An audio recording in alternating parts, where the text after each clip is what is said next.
Welcome to We Are the People. Ladies and gentlemen, we are going to talk about a couple of subjects that's really pinching my nerve. Number one, we'd like to talk about our beloved president, Donald Trump. Avoided G7 summit for environment. He just walked out. Number two, we're going to talk about immigration reform. Nowadays, I heard that yesterday that Donald Trump, in his inner circle, he is going to propose a law, says even someone born in this country, they will never become citizen.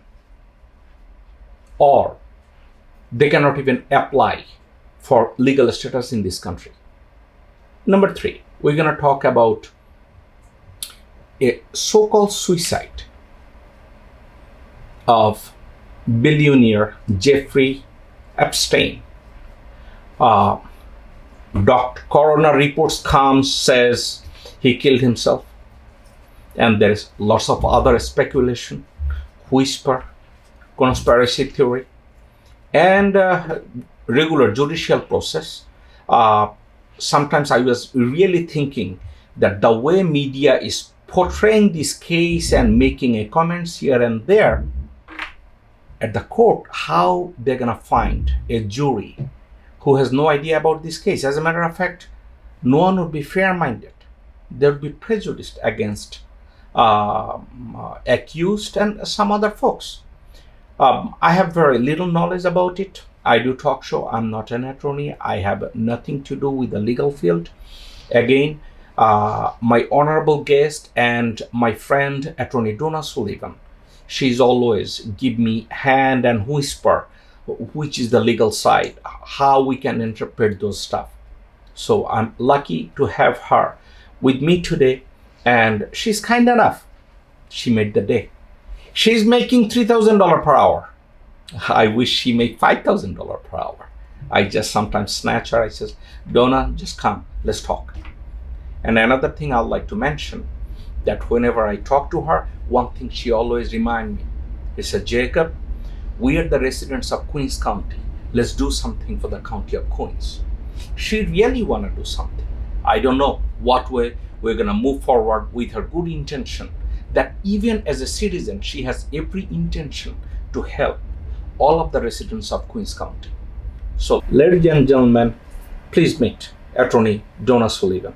Donna, welcome to the show. Thank you so much, Jacob. It's always a pleasure to see you. Donna, you look fantastic. Well, you look beautiful. Well, thank you so much. Okay. I appreciate that. Thank you. So some of the subject I picked, I didn't even discuss with you prior to the show that what we are going to talk. Even though you asked me, Jacob, what are you going to talk? You always keep it a secret whenever I'm going to come. He does, believe me, he does. Yeah. Yes. One of the things, suddenly there's a conversation is going on that even someone born in this country, they will not have that option to have a legal status in this country. What do you think? It's ridiculous. It's ridiculous. Listen to what you just said. That is the foundation of our country. It's the foundation of what America stands for. And to suggest that somebody born here is not part of this country, it's ridiculous. If Donald Trump becomes successful to come up with that law, do you think it would go against the Constitution of this country? Absolutely. It's not. I don't believe it would hold. Also, let's really think about, forget the Constitution for a moment. Let's just think about practicality. That means none of us here, none of us, would be really, who would be then considered a citizen? Who would be in the deciding position of who stays and who goes? Who are the real citizens as opposed to the not so real citizens? So forgetting the Constitution for a moment, which is a very important thing that we shouldn't forget. Yeah. But let's just look at the practicality of what's being suggested. Again, I say it's ridiculous. It's truly ridiculous. And the beauty of our country, for me and for many, many others, and I think many of your viewers, The beauty of our country is the fact that we are the United States of America. We represent people from all over the world who have come here in various ways for various reasons. Either we have or our ancestors have. Absolutely, And we're here for a specific purpose, and we're proud to be here. We earned the right to be here. Why all of a sudden are we shaking that foundation? I sometimes I think that our president and others, I don't want to just pull him out of the mix. I think people talk sometimes just to talk. I think they talked also to get people thinking in ways that they otherwise would not think, but that what they're suggesting is not necessarily their main agenda. Right. I think that they have another agenda, but they're shaking the tree.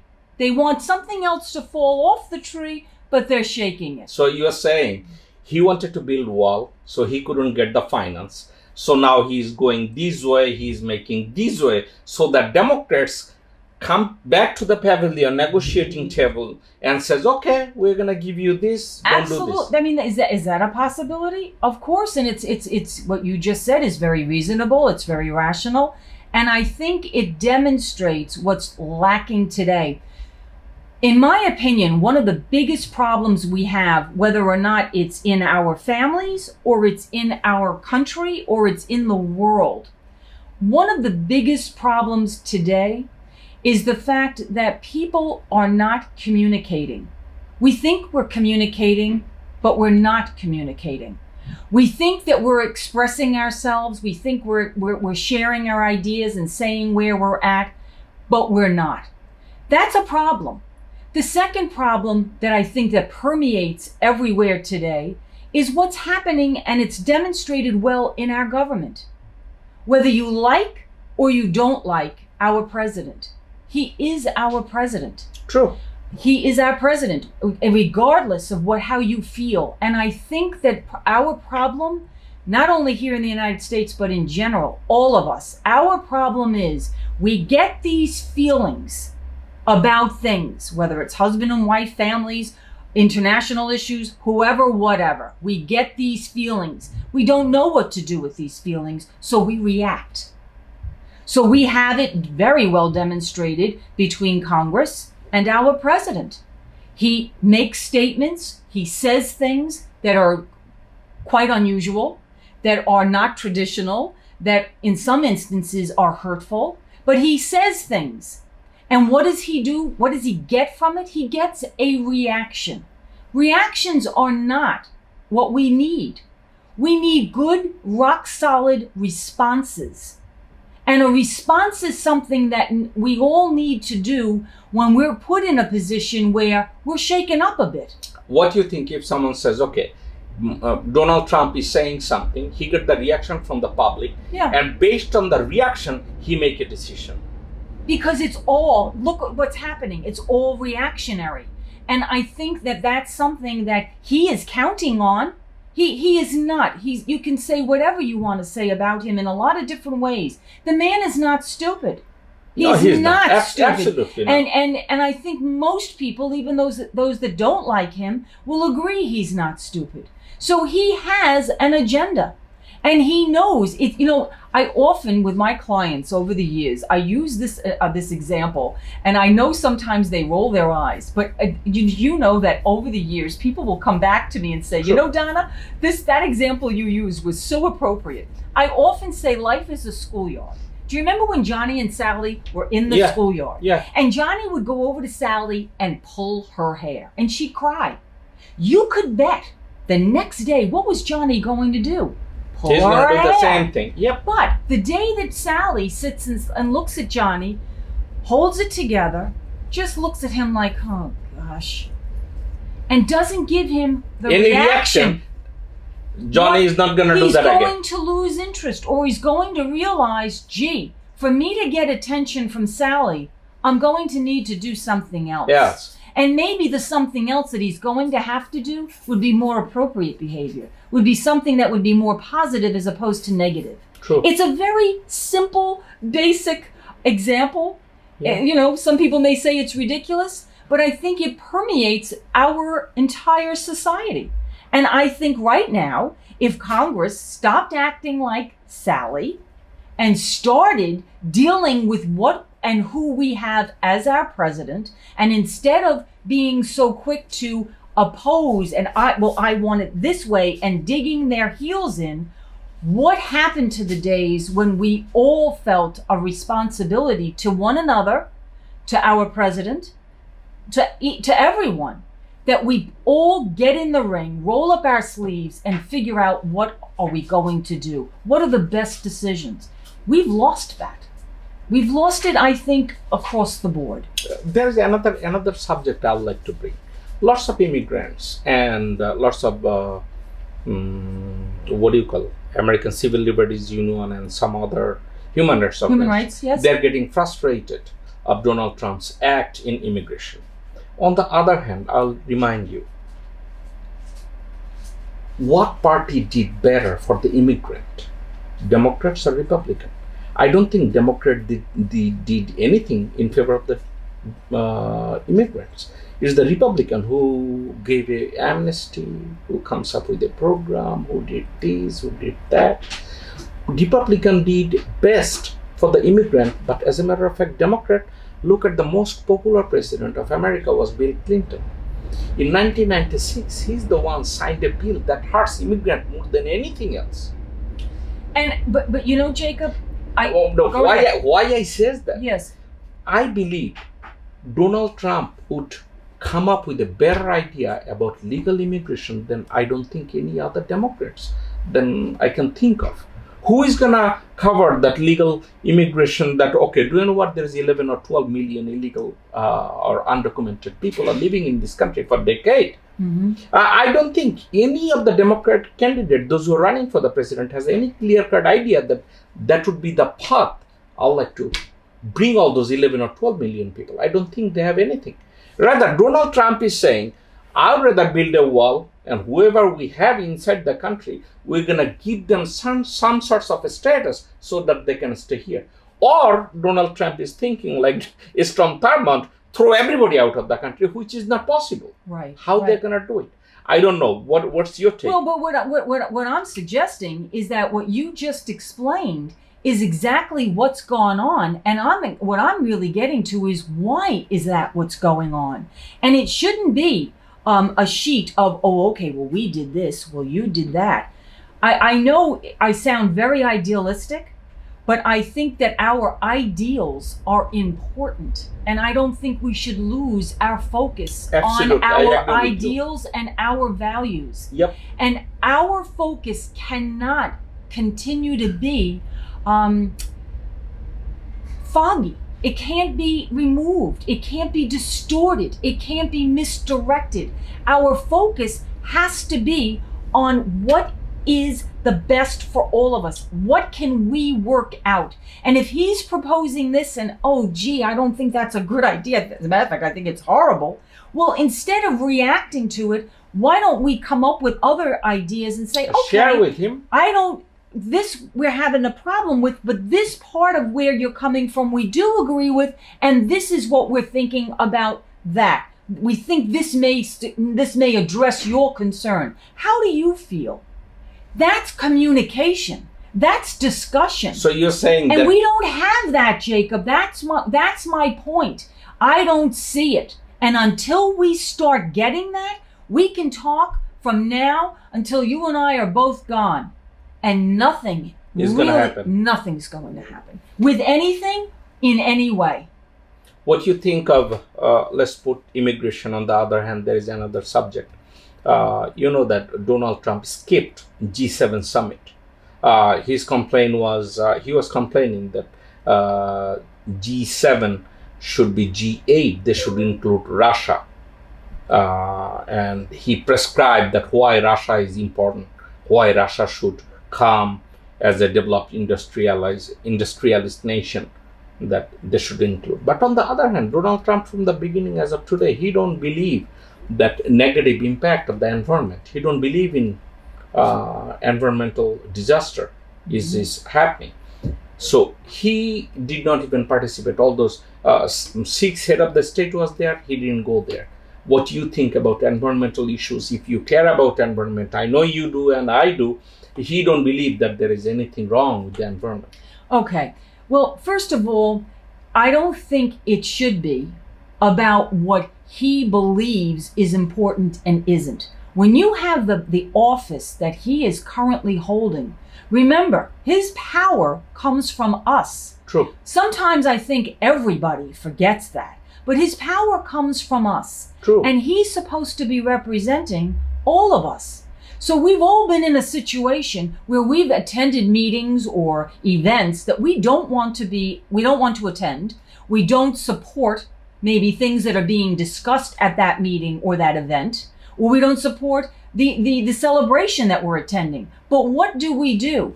It doesn't mean that you don't go and you can't at least listen. Because in every situation, I really believe there's always something to gain. If you listen, you will learn something. Doesn't mean you maybe will change your mind. It doesn't mean that you may all of a sudden have a completely different point of view. But it does mean that you are getting more information and a different perspective. True. So when you say, what do I think? I think anybody who's rational and reasonable would clearly say, it wasn't a good idea to not attend. It's not a good idea to walk out. He could have learned more by joining. By listening. And I think that's also a lost art. You know, many of us want to believe that we're good listeners, but many of us really are not. We only are good listeners when the people that are speaking are saying things that we agree with or that we want to hear. The good listener is somebody who really listens to everything. And I think this was a lost opportunity for all of us. All of us. Absolutely. Okay. There's another subject, representative from New York State, Alexandria Ocasio-Cortez. She was calling for stop electoral colleges. Yes, the Electoral College. Can I explain to them how does it work? Okay. And why it is important to get rid of this Electoral College? My understanding is limited, but I will share with you what I do know and what my understanding is.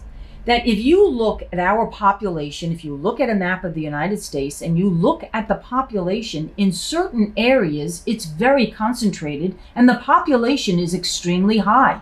In other areas, the population is not nearly as dense. As a matter of fact, it's rather sparse. So the Electoral College was created with the intention of making sure that all people across the country, not only those areas that are very highly, densely populated, are represented in the voting process. Now, that was the intention. And if you look at the city of New York, we have a lot of people in a very small amount of space. But if you go to other areas, particularly, for example, in the Midwest, you may have the same number of people. But my goodness gracious, we're talking about over True. 10, 20 times the amount, if not larger, amounts of land. So the Electoral College, that was the point of having it. Now, there's an opposing viewpoint. The opposing viewpoint is, but if there's all these people here, and there aren't that many people over there, who cares? A vote is a vote, and we should just have a vote. So there's pros and there's cons, and there's pluses and minuses with both. But for whatever reason, up to this point, there has been clearly a refusal on our part to get rid of the Electoral College process. Now, is that something that is going to be forever? I don't think so. And what our Congresswoman did raise is something, she's not the first to raise it, and I don't believe she's going to be the last to raise it. Yep. Because it is something that does come up pretty frequently. As a matter of fact, in recent years, as far as I remember, I may be mistaken, but from my memory, I feel it's a topic that comes up much more frequently now than ever before. Okay. But I do think that it's something that needs to be, again, well evaluated. I don't think it's something that we just react to. Well, no, because, all right, well, hold it. Why don't we, basic problem solving skills? Why don't we sit down and figure out what the pros are, what the cons are, what the benefits are, what the negatives are, and then figure out, is this something that really does make sense? Okay. And I don't believe that that's been done. Or if it has not been shared with the general public in a way that most of us understand. There's one topic you and me were talking about it for the last couple of weeks. You told me for the first time that, Jacob, let's talk about Jeffrey Epstein. Okay. There is a Miranda right here that says, okay, you are innocent until proven guilty. Those are practical at this time, or this dialogue is impractical? I believe as soon people grab someone, they treat him as a criminal. They don't even wait until he's gonna get convicted. Then why the damn Miranda rights means? Okay, well, it's a presumption of innocence. That's really what you're getting at. Yeah. And we do have a presumption of innocence. That is a fact in our law. It's one of the basic premises of our law, that a person is presumed innocent until proven guilty. Yeah. Okay. Having said that, that is your legal right. In practical terms, it's not really real to believe that. It's not our reality. If you are a person that's been charged with a crime, and you say, I didn't do it, oh well, believe me when I tell you, you have an enormous burden to prove that you did not do it, that you are innocent. Now, the law does allow that the people, the prosecutor, the district attorney, the U.S. attorney, whoever the prosecutor is, they have the legal obligation and duty to prove beyond a reasonable doubt that you did do this crime. But realize that they have a lot of many resources behind them to develop and to establish their case. I'm not at all suggesting that they can make something out of nothing, but I am saying that resources that is a very, very important topic. When you have that, and you have the average person who out of nowhere is accused of something, and he doesn't remember where he was, what he was doing, because it was a while ago, if he's not in a position to give and to offer information that's going to help establish his innocence, then all of these things coming at him can roll right over him like thunder. So there is a presumption of innocence in our law, but in reality, you darn well better be prepared to prove your innocence. Absolutely. And in this case, the reason why I find the Epstein case so interesting, I find it interesting, I do find it interesting on an individual basis, but not because of him and his crimes.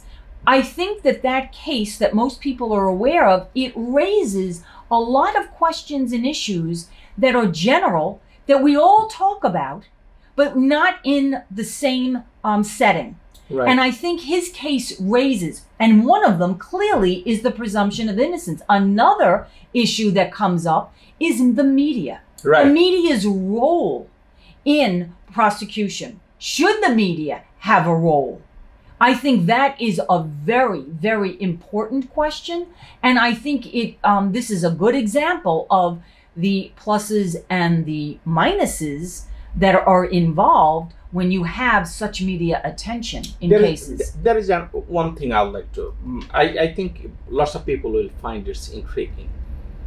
When a person being accused of criminal activities, they goes to an attorney, and attorney tell them, do not talk to the media. Do not do this, or that is going to have a negative impact. On the other hand, the prosecutor behind the scene put everything with the media, because the prosecutor wanted to buy name for himself, to get promotion it would be his advantage. Then I'm saying, why criminal defense attorneys are stopping the accused individual to tell the truth? If he's innocent, what's wrong if that individual goes to the media and says, look, I'm innocent and I'm being accused of something, and now district attorney's office is pushing me to plead guilty or do these things, whatever. Now, prosecutors are using it for their advantage, for two advantages. One, they already portray that guy is already guilty. And another thing, that's gonna push his career, get the promotion. Why is that? And third question would be, if it is already in the media, how people or the government will find an impartial jury to try this case? How does it work? I know you are a criminal defense attorney. I know you went through lots of things. I'm sure you have a better explanation. Well, you raised a lot of issues. Let me try to address each one. The first is one that I personally have a big problem with. Okay. I do believe that there's a role for our media in our lives. I mean, clearly there is. Absolutely. Thank goodness for the media. I'm a supporter. Having said that, the utilization of the media in a criminal, particularly in a criminal case, I think has to be used in a very appropriate, reasonable, fair way.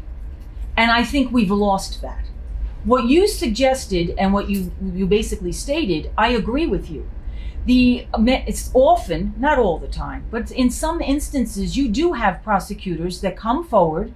They provide not only a certain information, basic information about what this person's charged with, what they believe they did, and we're going to prove A, B, and C. If that's what they do, I think we'd be all okay with it. What happens in some instances is they go way past that. Yep. And they begin labeling the defendant. They start using names and labels that may not be appropriate. And they use them purposely in order to start the indoctrination of the general public. Oh, this person's a sex offender. Oh, this person's a gambler. Oh, this person is this. Yes. Or this person's an abuser.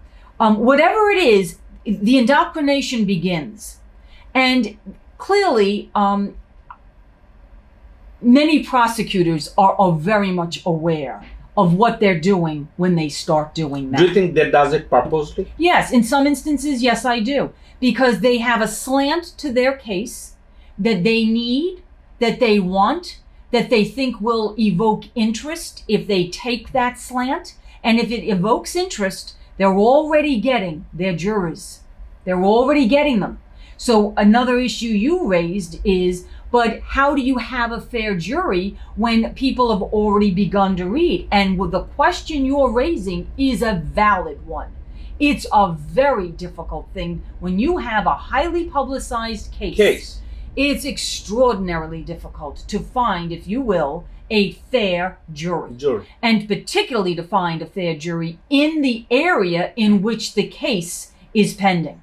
That's where your jury pool comes from. If you have a case in New York County, your jury pool lives in New York County. So if you have a case in New York County and it's all over the main newspapers and the media in New York County, and all of these things have been shared, and now you're interviewing people and saying, do you think you could be fair and impartial? How? And, you know, yes, there are some people that really don't pay attention to anything in the newspaper, online. They just don't. But the average person hears something, particularly today. They hear something. And if they don't read about it, they're at least hearing it about it at the water cooler at work. Yeah. So this suggestion that you can have an impartial jury in this kind of a climate, I don't agree. I think in more instances than not, you cannot have a fair jury. Is it legal for a prosecutor to pass the information to the media for his advantage, just to get They do have my understanding is that the prosecutor does have the right to speak to the media and to share about the nature of the charges, the nature of the criminal conduct, and what charges they plan on proving, and basically how they plan on proving it. But there is a line, I think, that existed, maybe not to the extent that it should have, but that line has become basically, it's shrinking. It's not only shrinking, but it's disappearing. Nowadays, the way prosecutors are doing a press conference talking to the media is like they're describing how criminal the accused is, yes, how brutal he was. Yes, it's like they already portray him as absolutely. And if you ask, I would go so far as to say this, Jacob, to use Epstein as an example. I think if you asked most people that are semi-familiar with the just basics of his case, I think the word that they would use to describe him is pedophile. How? Because that's the word that they keep, and it's a given now. When the media reports on his criminal conduct or on him, they refer to him as a pedophile. Now, I'm not at all sitting here telling you he is, he isn't, he was, he was. I'm not doing that. I don't have the information. But what I am saying is these conclusions, that's what they are. They're not opinions. They are words that are conclusions, and they have been slapped on that particular person just like they're slapped on other people. And it becomes, after a while, it doesn't become an opinion. It becomes a fact. But my question would be, when prosecutor does those activities and giving information above and beyond, portray them, okay, this guy who is being accused, he's already been guilty, that's the way they portray it. Is there any rule or law that someone can take them to the court and says, challenge this law? Not that I'm aware of. I think it would have to be so really outrageous, and their behavior would have to really be over the line. My concern is that behavior, it's on the line. It's going over the line. We're getting so comfortable with it that when it becomes what we would consider 5 or 10 years ago or 20 years ago to be outrageous, will no longer be outrageous because we're being desensitized. We're being desensitized to what is real and what isn't real.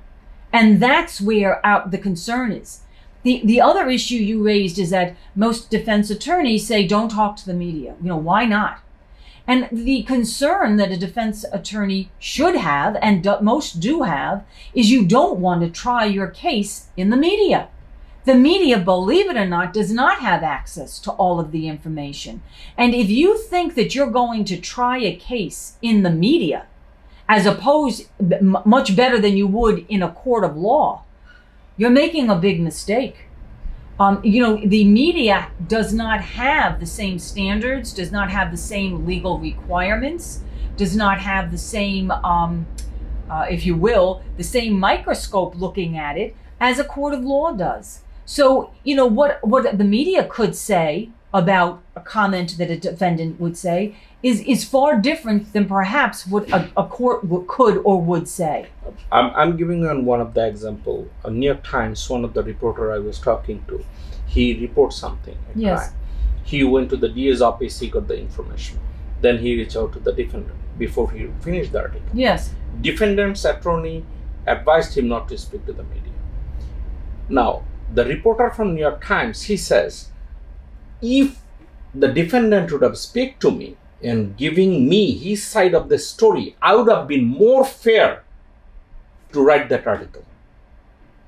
The way I put it, I have no idea about defendants. So in my writing, I portray him, okay, probably he did this, he did this, he did this, he says, because I have no idea about the defendant's position. And his attorney, I just keep calling him and they didn't respond. This is, I don't know whether, I cannot explain. But one thing I do believe, when a reporter, a crime reporter doing an investigation, if that reporter has both sides of the story, the guy who is writing for New York Times, he's an attorney. He himself an attorney. He says, Jacob, if I am defending someone in a criminal case, I'll tell him, listen, prosecutor, they're gonna give every information to the media. You do everything in your part. So if they're gonna come up to the media, jury, they're gonna see their accusing tools, and they're gonna see your defense, that exactly what is the side of your story. Then you will have better chance. Otherwise, just reading prosecution, juror already believe that that individual is already guilty. As a general rule, and it's general, I would never recommend that a client of mine speak to the media. Because the media's job, let's really be, let's put it out there. The job of the media is supposed to be to report information, facts and information. If they're writing an editorial, then they're writing their opinion. But other than that, they're supposed to be reporting what was told to them, or what they learned, or what evidence they have. Stop there. Go ahead. Stop there. Okay, they're gonna do it. But prosecutors are breaking a law. Instead of describing the crime and says, okay, he's being accused of this, prosecutors are telling the media, we got the guy. That guy is guilty. Mm-hmm. So what's the mistake that reporters are making? Well, what I say to you is, two wrongs don't make a right.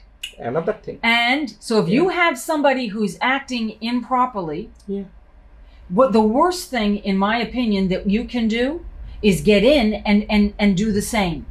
Two wrongs don't make the right. And if you lower your standards to meet those standards that are being presented to you, what are you doing? What are you really achieving? So you may feel better for the moment because you rolled up your sleeves and you got dirty in the mud. But that mud, when it dries, it's going to be itchy. True. I'll give you one example. I know one of the physician in this country. Someone filed a civil lawsuit against him. Not for in a medical ground, for different reasons. Okay. They filed a lawsuit against the physician.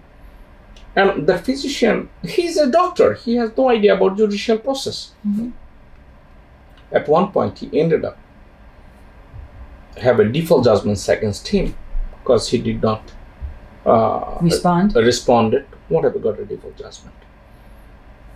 These doctors spent close to $10,000, $15,000, $20,000 going to doctor, file a motion to get the default back.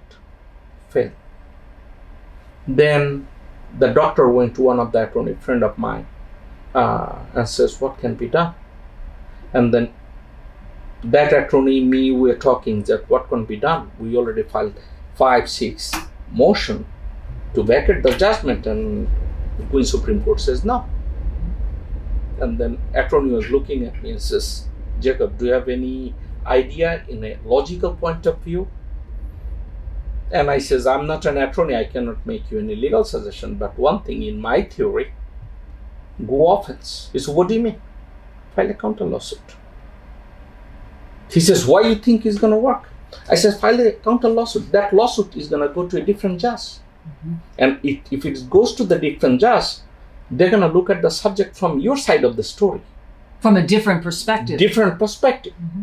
Even if this goes to the same judge, the judge and his clerk would be forced to look at your story exactly what it is. Because they never heard his story. No, they heard. They heard it. Oh, this defendant, he's saying this. Sour grapes. Okay. Yes. And that attorney was telling me, Jacob, it's not going to work. I says, well, you asked me and I gave you my opinion. And the doctor, friend of mine, and he says, well, if the doctor is paying me money, I'm going to do it. I says, no, you're not going to do it. I want you to do it the way I want. He says, Jacob, you're not an attorney. I says, I know I'm not an attorney, but this is the fact. Right. Go with the factual argument. Guess what? We filed the case against other case plaintiff. And guess what? Default bucket. Great. Just giving new trial. In that trial, my guy won. Now, question is, you says two mistake cannot do Make something right. But question is, who doesn't believe that our justice system has lots of flaws? Oh, clearly. Yes, everyone. Listen, of course, listen. But the problem that I have when people start attacking the system, it's not the system. It's not system. It's the people. It's some of the People in the system. In the system.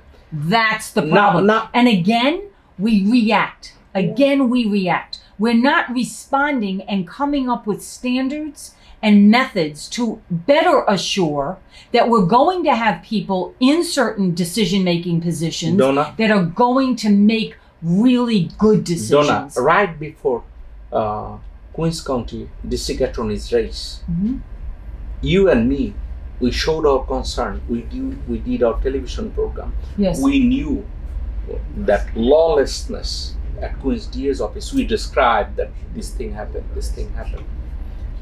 Guess what?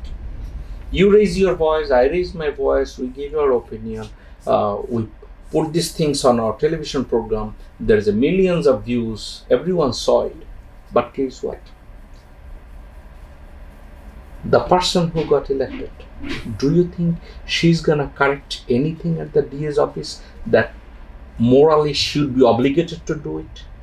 I don't know. I certainly would hope so. Me too. I hope so. And my feeling and my opinion is, let's sit back and wait and see.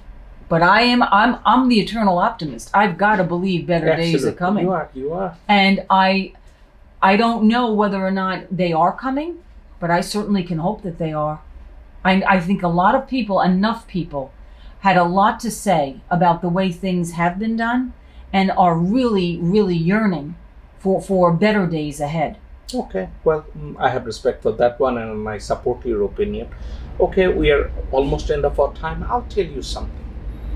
Jeffrey Epstein, all those girls now, they're talking about, oh, how they were being abused, blah, blah, blah.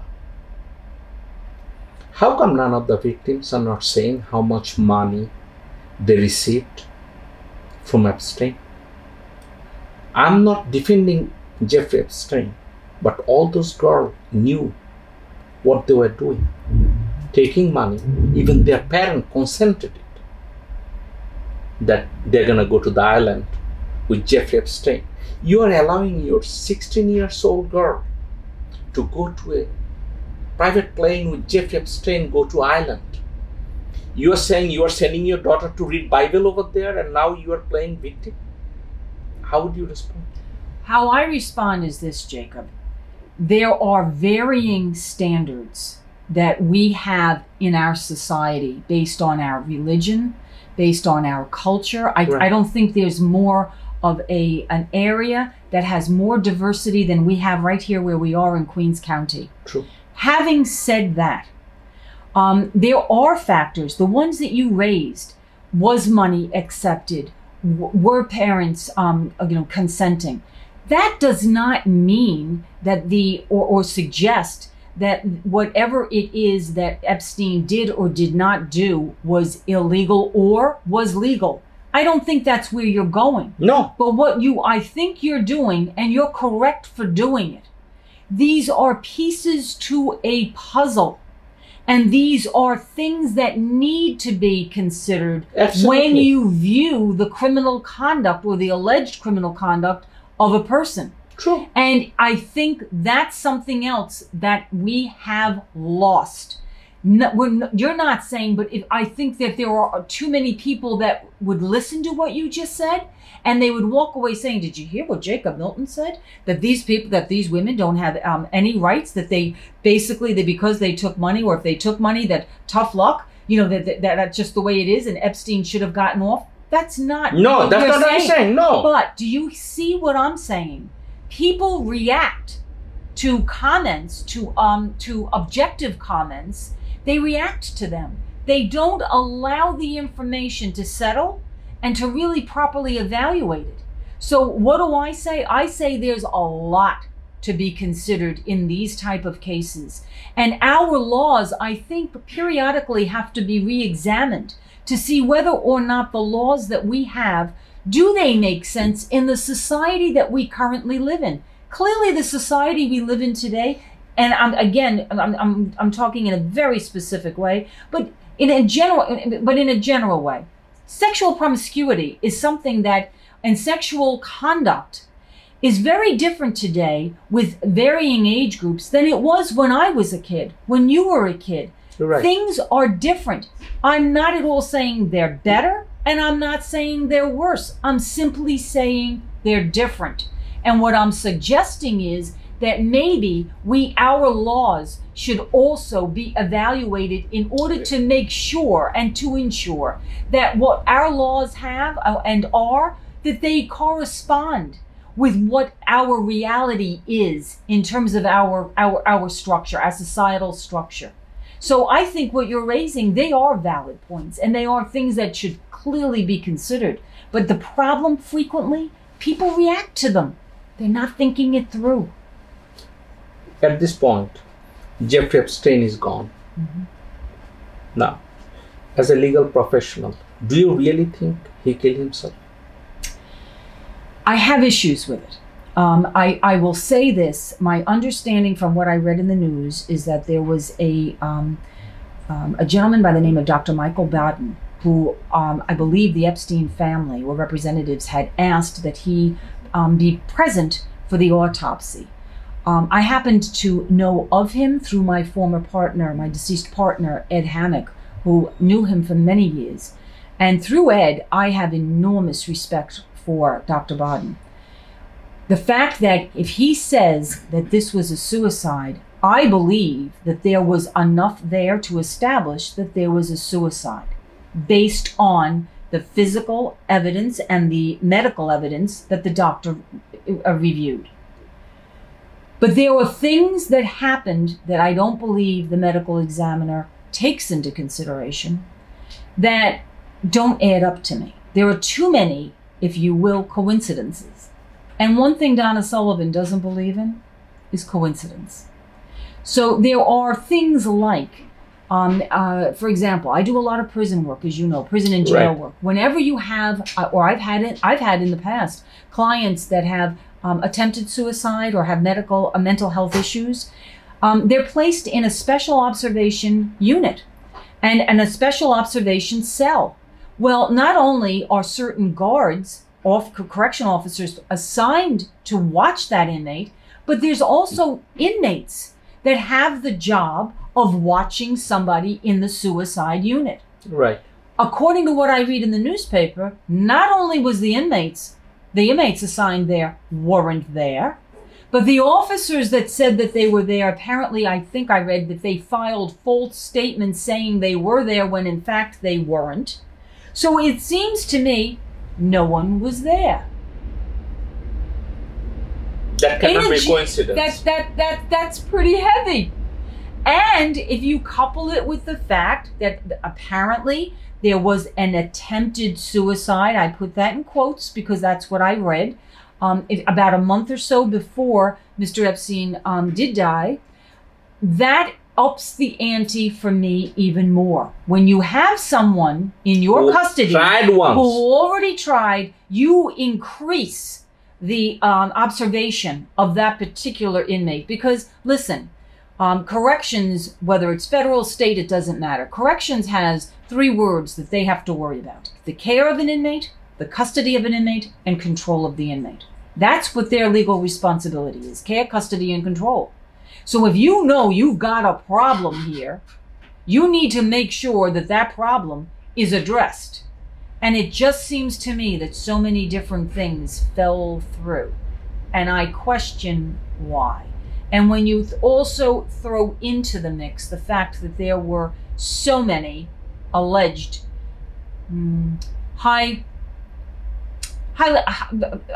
people in high places, let's say that, that had relations with, and I don't necessarily mean in a sexual way, but they had relationships with Mr. Epstein, business relationships, social relationships. There's a lot of people in high places that he knew. So that kind of raises a brow for me. This whole thing does not sit well with me. Having said, there's a last question I would ask. Say he is still alive, do you think there would have been any chances that he would have a fair trial? From what I've seen, no. He's already been labeled everything imaginable.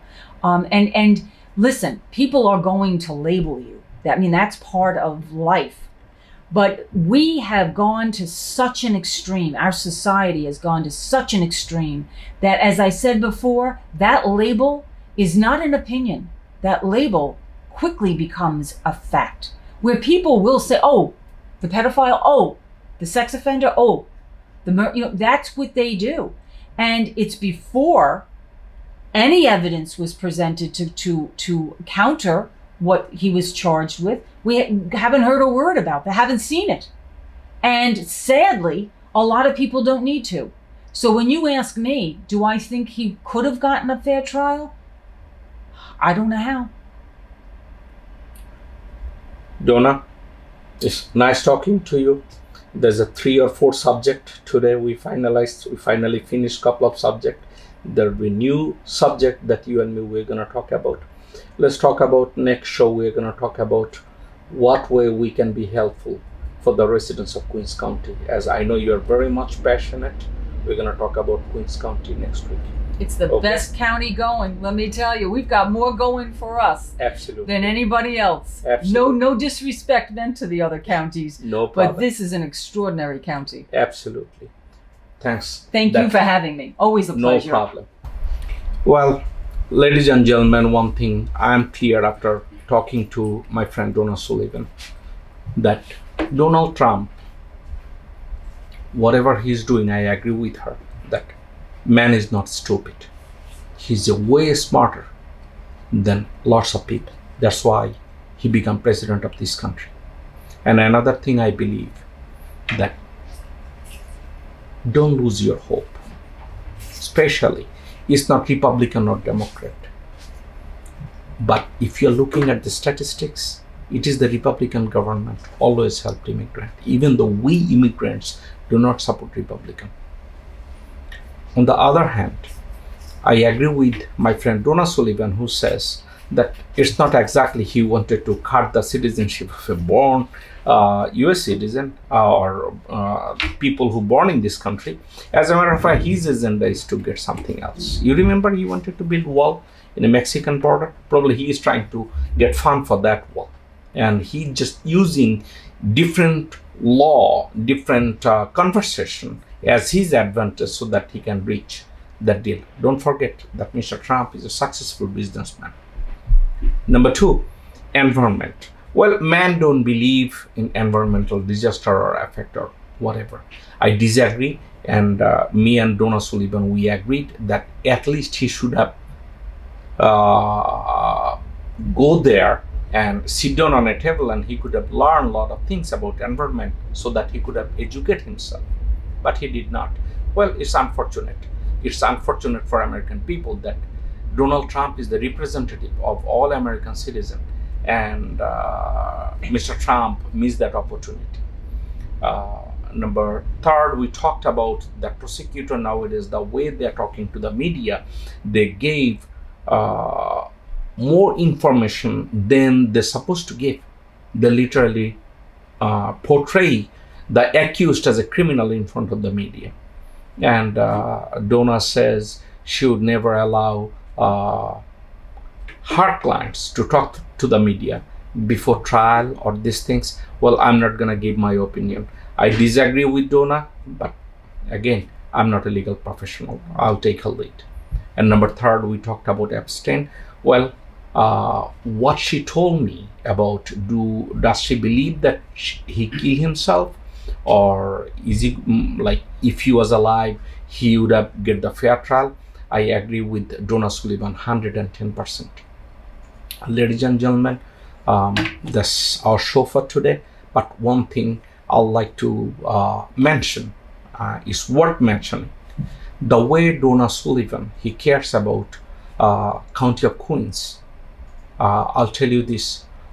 One day I'll like to see Donna Sullivan somewhere that she can serve all of the citizens of Queens County for the betterment of their regular life, daily life, so that she can say, do you know what, Jacob? I'm happy that I did that.